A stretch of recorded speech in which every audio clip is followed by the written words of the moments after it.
Welcome everybody, I'm here with none other than Cody Bugan, the dirt dog himself, and today we're going to talk about something that nobody likes to talk about, but we're going to talk about it, your 3 worst deals. So Cody, there's no way you're Mr. Perfect. Tell us about sometimes you failed and how bad it was.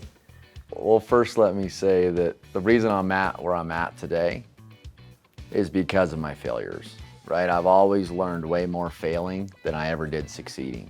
Or even like when I went through the Great Recession and I lost 90% of my net worth, I learned so much more losing it than I ever did making it. So I'm not ashamed, okay, or I'm not uncomfortable talking about my failures because I know I have many more failures coming, but that just means if I allow myself, I'm just gonna get that much better, right? But the key is, are you willing to fail, fall flat on your face, and are you willing to get back up and go again?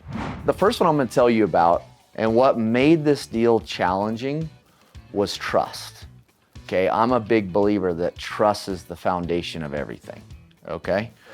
But unfortunately, there's people out there, because of how they were raised or because of whatever, right? Different things they've gone through in their life, they just don't have the ability to trust, right? And I've chose to live my life. So I grew up with a father where he doesn't trust anybody. Okay, and it is gonna take a long time for him to truly trust you. And I've chose to do just the opposite. I'm gonna trust you until you give me a reason not to trust you. Well, this particular property owner, I'm not even sure if he has the ability to trust no matter what. And so what happened is the deal was extremely challenging, okay, because he didn't trust us. Right? So whenever I needed him to sign something, right? Because a part of our contract is you're required to sign anything we need you to sign. Whether it was I needed some more time on something or whatever it may be, it was a battle. It was a war at every single step. No matter how much I spent the time to educate, because remember, I think you and I talked about it a while ago, is that I'm a big believer in that you can build trust through educating. No matter what moves I made or steps we took or strategies we had with this particular property owner, he just would never trust us, okay? Does he trust us today? I'm not sure. I think we might have a shot of him trusting us now, and you know why that is? Because we successfully closed the transaction, even though he fought me through the whole entire process. So I wouldn't call that a failure. I'm just saying that because of that property owner and his lack of ability to trust, he made us doing our job very, very difficult. The next one that popped into my mind as soon as you asked me that question was, oh man. So we had it was a jurisdiction. The mayor was recently elected, okay? And the mayor was very, very focused, in which I don't blame him. It's where I learned the political game. He was very, very focused on what the public's opinion was of him. And the reality is there was lots of things that the mayor stood behind the public, even though none of it was based upon the law or the code in his city. We ended up having to bring what's called a land use attorney into that deal, okay, to work with the city to almost remind them or educate them on what the law was or what their actual city code was or how their code read. And at the end of it, because at the end of the day, we got that deal approved, okay? We pulled off what some saw as impossible. But I want to tell you, this is very important. Where there's a will, there's a way, okay? In order to be truly successful in my business model, in my opinion, you've got to have the ability to be resourceful, to be creative, to think outside the box. How did we get that deal done? How did we get that deal approved? And yes, we did make 7 figures on that deal, but how did we get that done?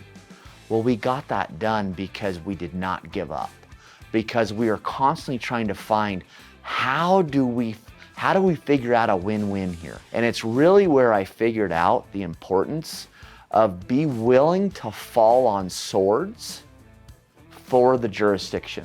And that's why at the end of the day, I am such a big believer that win-win is possible, because most people wouldn't have thought that there was a win possible for me in that particular deal. Well, those first two failures sound like they, ended up being successes. They just Yeah. took a little bit more time than planned. Yeah. Are there any times where you lost a ton of money on a deal, something just fell through, or like Yeah. the time just wasn't right? I'm not a big believer in the word regret in the same way that I'm not a big fan of the word failure. See, to me, challenges or mistakes are just an opportunity to learn and grow, right? Yeah. And so to me, that's not a failure. That's a huge opportunity to learn and grow. Right. So, but okay, let's talk about a deal where I lost my shorts. So, and it's part of the reason, it's a big reason why I've carved out the niche I have. Because yes, I'm in the land development industry.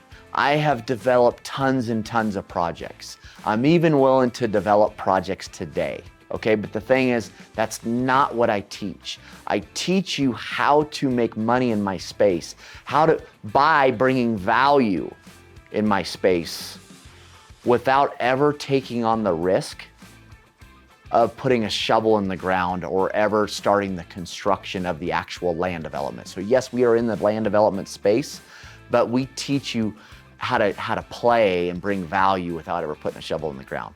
But this particular project is a project where I put a shovel in the ground, where I did the construction. See, the thing is, the capital it takes or the cash it takes to get a project from raw land into an approved development is minuscule compared to the cash or capital it takes if you're actually gonna do the construction, if you're actually gonna do the land development. And not only does it take multiple more amount of cash or capital to actually do the construction or do the land development, but there's also the debt on top of that, right? So now you're taking on not only, I don't know, let's just say quickly, let's just say you're taking on 5x, 10x. We could do some quick math. I don't know it off the top of my head, but you're taking on multiple more capital or cash needed, but then you're taking on probably 3x that in debt on top of it. Well, this is a particular project that I did that. I had what's called finished lots. So when you go and you do the actual land development, and you put in all the streets, the utilities, the street lights, the curbs, the sidewalks, whatever, well, now it's ready to go vertical on with homes, right? And build homes. And those individual lots that those homes are built on in our industry are referred to as what's called finished lots, okay? And so I had those finished lots pre-sold to a home builder, and I was gonna make a substantial amount of money, all right? Well, in the midst of that, and this particular project was in Idaho, all right? And in the midst of that, the market turned, all right? And This is what, 2006, 2007? this was 2007 when the market turned in Idaho. I'm gonna say I probably had those finished lots sold for $150,000 a lot, okay? And I believe there was 90 of them, right? So do the math, what is that? Like 13.5 million, I think is what that is, I believe. Well, by the time I was done developing the project, those finished lots were worth $60,000. Wow. Okay, so 60, 90, so that was a change in value of 8.1 million. Yeah. All right, well, needless to say, I was into the project for more than what it was worth. Yeah. All right, now, thank the Lord, when I went through that downturn of the Great Recession, one thing I'm so thankful for today, I almost get emotional talking about it, is I did my best to not screw anybody else. And what I mean by that is I have many buddies that when they filed chapter 13, I think that's a restructure where you restructure your business. A lot of their contractors got screwed and got put out of business, but yet the owner of that company was still living the same lifestyle or still had a tremendous amount of wealth. And it's because they weren't willing to write personal checks back to the business to pay everybody that they hired. See, and I had this belief, and I don't know how I got there, but I'm just thankful I did. But I had this belief that my subcontractors deserved the money before I did personally, because at the end of the day, I hired them. And so I was writing personal checks back to the business, okay, and getting all my contractors paid.